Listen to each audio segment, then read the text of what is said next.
मसीह में प्यारे मित्रों, आज हम सीखेंगे मिस्र देश में 10 विपत्तियां क्यों आया था और वे 10 विपत्ति क्या क्या था। चलिए वीडियो को आरंभ करते हैं। मिस्र देश में आया हुआ 10 भारी विपत्तियों के बारे में बाइबल में स्पष्ट रूप में लिखा गया है। अगर हम मिस्र देश के 10 विपत्तियों के बारे में पढ़ना चाहे तो हमें मिलता है निर्गमन के पुस्तक में अध्याय 7 से लेकर अध्याय 11 तक में। यह 10 विपत्तियां फिरौन राजा के दिनों में हुआ था। उस समय इस्राएली लोग परमेश्वर का चुना हुआ लोग थे। इस्राएली लोग भी परमेश्वर को ही अपना सहायक, उद्धारकर्ता और भगवान के रूप में मानते थे। परमेश्वर के सेवा आराधना करने वाले लोग ही इस्राएली लोग थे। लेकिन उस समय इस्राएली लोग आजादी के जीवन नहीं जी सकते थे, क्योंकि फिरौन राजा इस्राएली लोगों को बंदी बना के रखा था। इस्राएली लोग को मजदूर के रूप में परिश्रम करवाता था और उन्हें कष्ट देता था। इस्राएली लोग भी उस समय बहुत ही कष्ट उठाते थे, कठिनाई से जीवन को व्यतीत करते थे। फिर भी इस्राएली लोग परमेश्वर से दूर नहीं हुए, परमेश्वर के विश्वास में अटल रहे। यह सब देखकर परमेश्वर को बड़ा दुख हुआ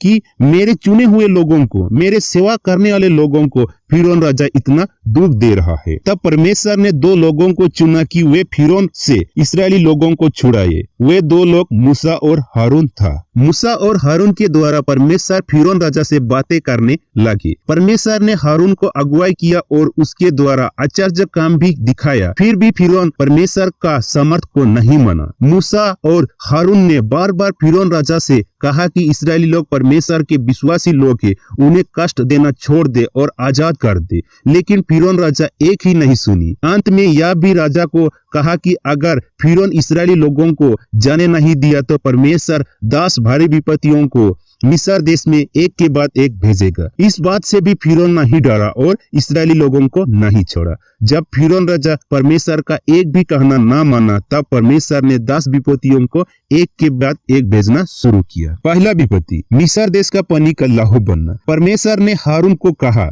अपनी लाठी लेकर मिस्र देश में जितना भी जल है, अर्थात जितना भी नदियां, नहरें, झीलें और पोखरे है, अपना लाठी उनमें बढ़ाए। और तुरंत ही वह सब जगह का जल लहू बन गया।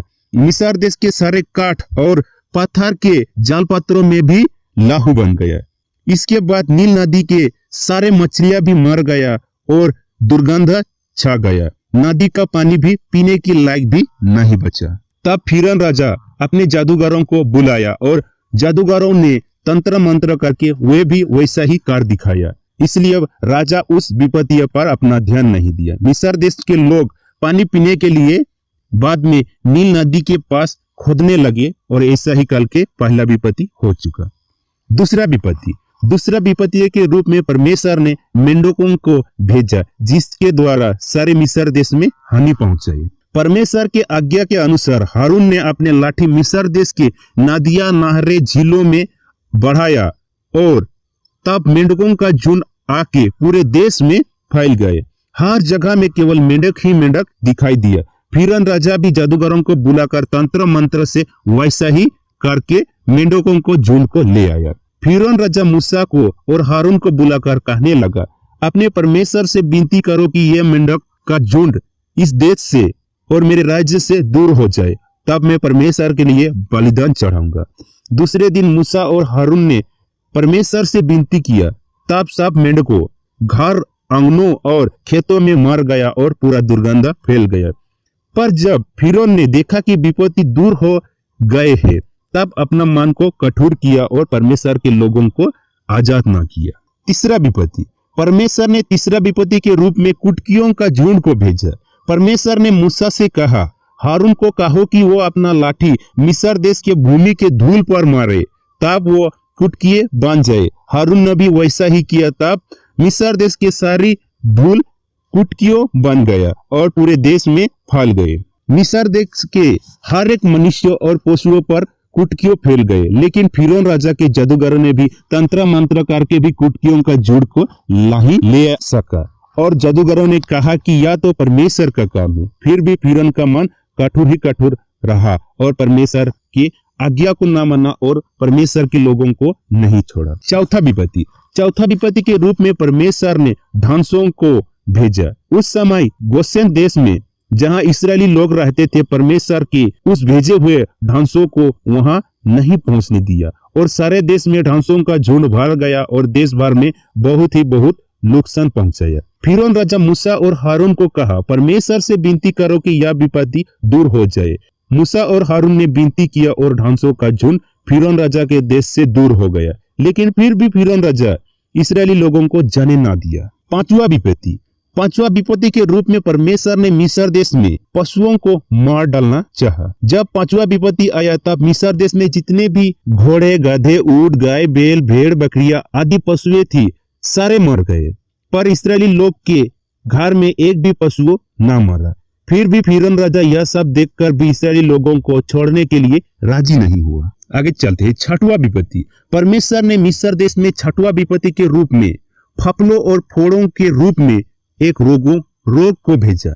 मिस्र देश में जितने भी मनुष्य और पशुएं रहते थे, हर एक के शरीर में फोड़े निकलने दिखाई दिया। उस समय फिरौन के जादूगरों भी कुछ नहीं कर सका, क्योंकि उनके शरीर में भी फोड़ों को निकलने देखा था। यह सब देखकर भी फिरौन राजा अपने मन में कठोरता कभी नहीं हटा और परमेश्वर के लोगों को ना छोड़ा। सातवां विपत्ति। परमेश्वर ने मिस्र देश में सातवां विपत्ति के रूप में आलों की वर्षा बरसाई। जब परमेश्वर ने आलों की वर्षा बरसाई, मिस्र देश में जितने भी मनुष्य, पशु, खेत की उपज सब नष्ट हो गया। लेकिन जिस स्थान में इस्राएली लोग रहते थे, वहां आलों की वर्षा ना हुई। फिरौन ने मूसा और हारून को बुला के कहा, परमेश्वर से विनती करो कि यह वर्षा बंद हो जाए।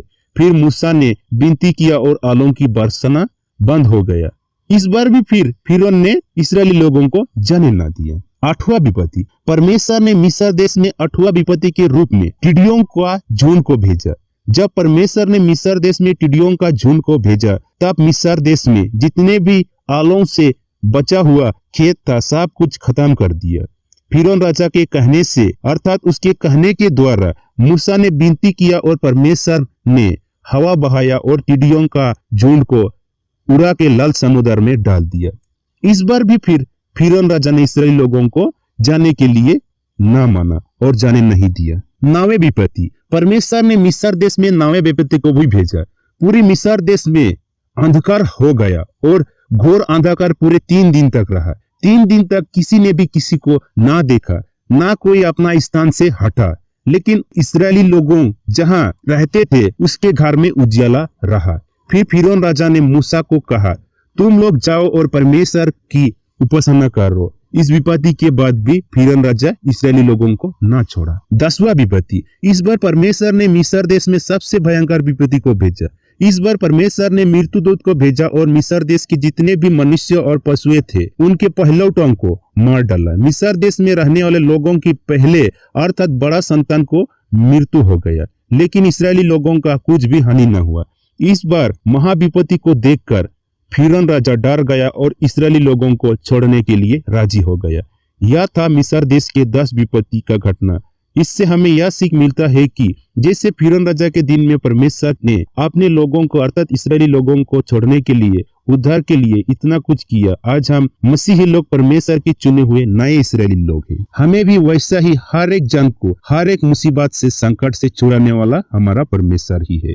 इसलिए आओ हम परमेश्वर से विनती करें, विश्वास में रहे और आशा के साथ दृढ़ता से रहे। आज के लिए हमारा वीडियो यहीं तक था। अगर आपको हमारा वीडियो अच्छा लगा हो तो लाइक, शेयर, कमेंट जरूर कीजिए। धन्यवाद।